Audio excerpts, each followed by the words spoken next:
បាទជម្រាបសួរលោកគ្រូថ្ងៃនេះខ្ញុំមកធ្វើការ demo ទាក់ទងនឹង firewall ដំបូងខ្ញុំ check មើល firewall របស់ខ្ញុំ check មើល version គឺ FW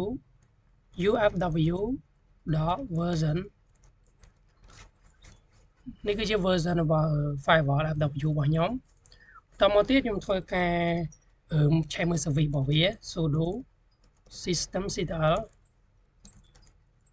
status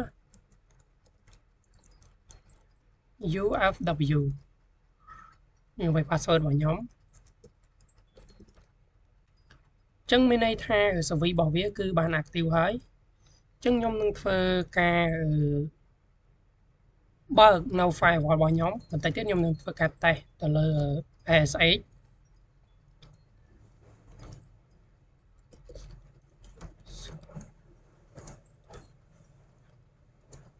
status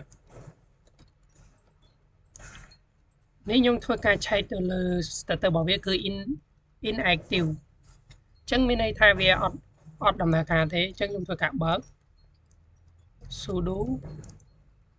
UFW enable ចឹងខ្ញុំនឹងធ្វើការវាយអក្សរ yes ស្មើ y ចឹងមានន័យថា firewall active ហើយនេះគឺជា message ចឹងខ្ញុំនឹងធ្វើការ check មើល status របស់វានេះមានន័យថា active ដោយសារ port ពីមុនខ្ញុំallow វាអញ្ចឹងខ្ញុំធ្វើការ deny វាវិញ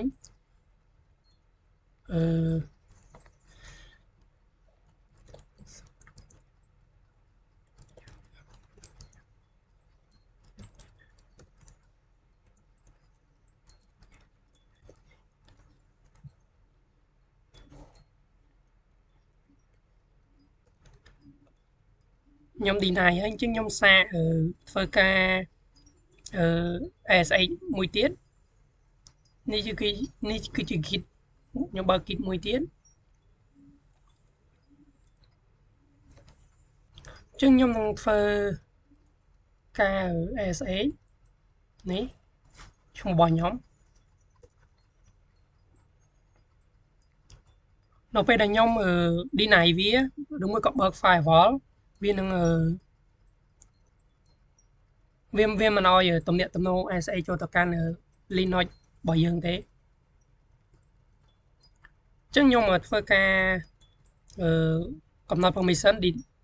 allow port វាវិញ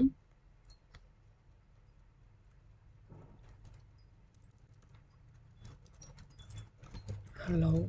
ASH status ចឹងខ្ញុំនឹងធ្វើការបើក port ASH វិញចូល git របស់ខ្ញុំវិញ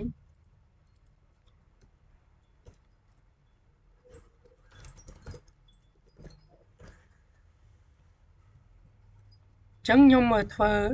ចឹងកន្លែងនេះមានន័យថាយើងចូលទៅកាន់remote ទៅកាន់ server របស់យើងបានហើយចឹងខ្ញុំនឹង testing មួយទៀតតាក់ទងនឹង HTTP ម្ដងខ្ញុំធ្វើការ deny វាសិន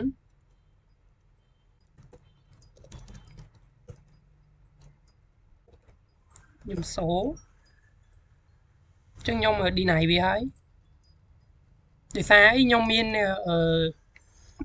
កូន project មួយមានកូន project ទេគឺ project Laravel ដែលខ្ញុំបង្កើត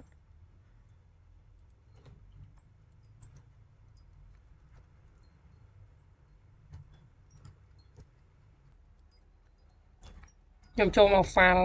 នេះរបស់ខ្ញុំ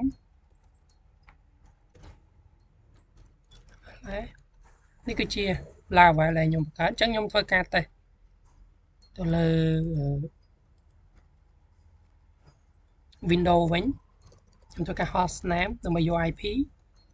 របស់ Linux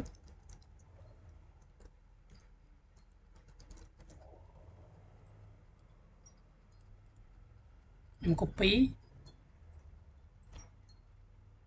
បន្ទាប់ពីខ្ញុំ copy ហើយខ្ញុំចូលមកកាន់ browser ខ្ញុំផាសអាហ្នឹងផាស IP របស់ Linux ហ្នឹងខ្ញុំធ្វើការ run អញ្ចឹងមានន័យថាវាអត់ទាន់ដើរទេដោយសារខ្ញុំ deny វាអញ្ចឹងខ្ញុំមក allow វិញ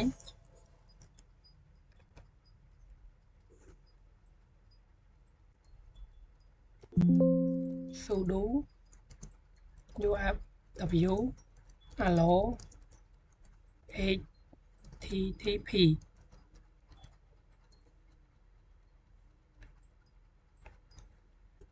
ធ្វើការ check មើល status របស់វា